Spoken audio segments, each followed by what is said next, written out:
bless America. Master Sergeant Stephen Thulon knew the words and harmony and was all ready to perform God Bless America at Bush.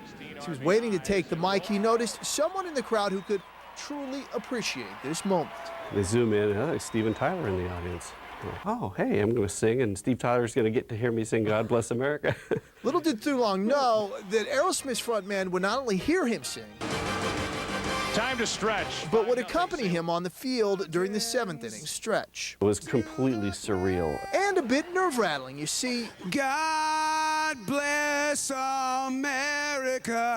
Tyler would end up taking God Bless America. Thulon would instead be belting out Take Me Out to the Ball Game. Okay. That's something we can work with. Except he had never sang it before, especially in this capacity. I know it's, you know, root for the Cardinals. I know that's a given. To the ocean. So after he backed up Steven Tyler, he took the mic for his moment to shine. Take me out to the ball game. They threw the curveball, but you know, we all hit it out of the park. While singing at Bush with a rock icon was truly an honor, the biggest one was representing the Air Force Band of Mid-America and the men and women who wear the uniform. We project Air Force excellence to those that wouldn't have access to it otherwise.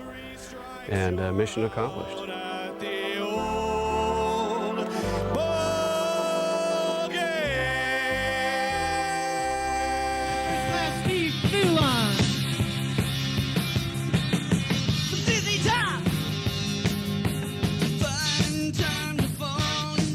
Let's rewind now to the beginning. Senior Master Sergeant Stephen Thulon began life's journey in Spokane, Washington on the 26th of February, 1961.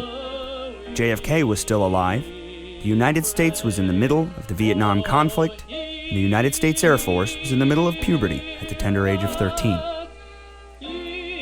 Coming from a musical family, Stephen took piano lessons, learned to play functional bass guitar, and showed some promise as a singer at a young age.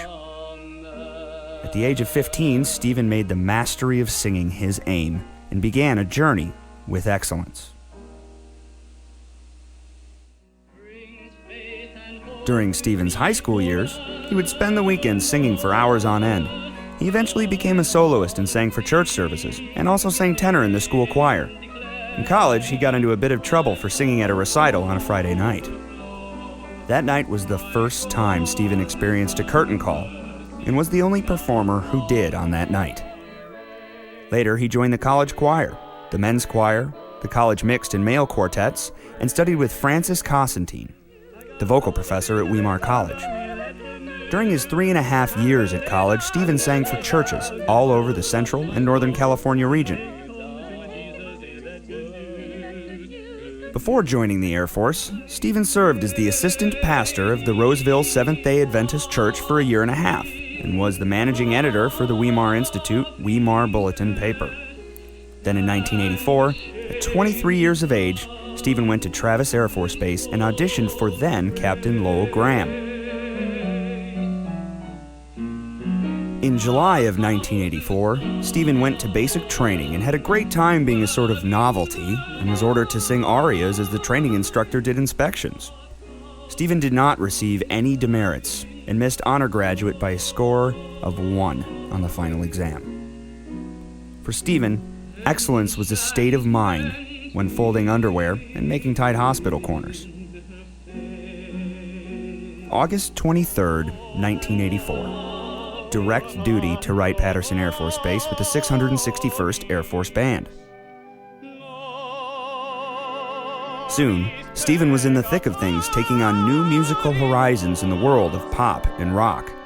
As a classically trained singer, he took seriously the challenge to become truly versatile and took on a wide array of vocal sounds, eventually performing everything from Garth Brooks to Aerosmith, Pavarotti to Frank Sinatra, Guns N' Roses to Chicago. He had become a by-name request by the then Air Force Logistics Command commander. The freak show of excellence was now well underway. Stephen was chosen to be part of the original Systems Go rock band, way back in 1986. Due to the errant ways of the last rock group, The group had been shut down for years. The commander and band manager saw that they now had the responsibility and talent together, and the same people and systems go was launched, with Steven as their sole lead singer. He was later to be joined by Sarah Shepard and Kathy Arcura. Steven also wrote original songs for the Air Force Band to perform, one of which was recorded. According to his wife, Shelley, they were not all winners, nor well-advised. In 1995, Steven and his family joined the United States Air Force Band of the Pacific Asia, stationed at Yokota Air Base, Japan. During this time, Steven was given the chance to sing full-time with a big band. He took this opportunity and ran with it. After more than 4 years in Japan and traveling to locations like Australia, South Korea, Guam, and Singapore, Steven, Shelley, Brandon, Cara, and now Taylor were on their way to Scott Air Force Base in southern Illinois. Steven had a line number for E6. When they reached this Midwest location, they wondered how things were going to go here in a place where cornfields stretched on for miles at a time, easily obscuring the oh-so-quaint Scott Air Force Base. It was not very long at the Band of Mid-America, otherwise known proudly as the Promised Land of Air Force bands, that Steven got to work on things, let's say, more administrative in nature. He quickly had a line number for E7, and the challenges and opportunities increased exponentially. The next year, Steven was selected to serve as Unit First Sergeant, which he did from 2004 through 2008. In 2008, when the resident band superintendent retired precipitously, Steven was again selected for both challenges and opportunities, and served as the band superintendent. The year 2009 was a good year. This is the year Steven was promoted to Senior Master Sergeant, and when deployed to serve as the Air Force's Central Command Band Director of Operations, for which he was recognized by receiving the Air Force Commendation Medal, he was also part of the team recognized with the Meritorious Unit Award. He also earned the Air Force Expeditionary Service Ribbon with gold border. During deployment training, Steven shot expertly to earn the Small Arms Expert Marksmanship Ribbon. We wish Steven, Shelley, Cara, and Taylor all the best as they continue to add chapters to the books of their lives. The best of luck to you, and congratulations.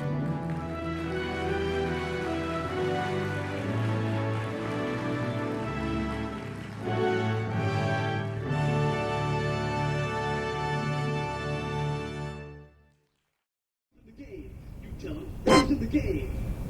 Who's in the game? Leave it insane.